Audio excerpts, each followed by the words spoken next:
and the name of the pod is secure. Then I will be passing on, so I will be assuming in the interactive mode, and let's do that.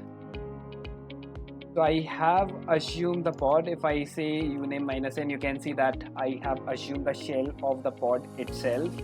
And now what I'm going to do is, if I try to do ls -l, you can see these are the directories and these are the files. So if you remember that we have tried to mount a directory which is data app. So let's go to the data and now go to the app. Okay. So if I say pwd, you can see the current directory is data app. I will clear a sec. I am just clearing my screen. So the present working directory is data app. So let's try to create a file log.txt.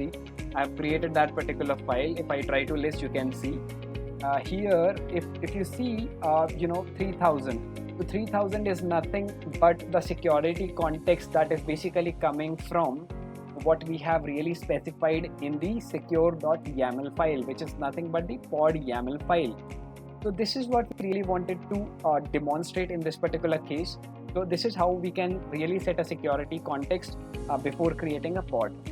So this is how does the demo look like. And if I go, so these are the instructions.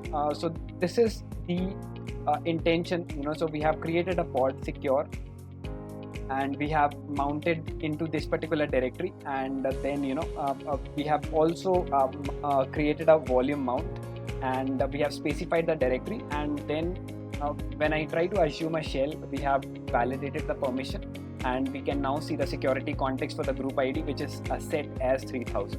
So that's it for this particular video, and I will see you in the subsequent exercise number 5. Thank you.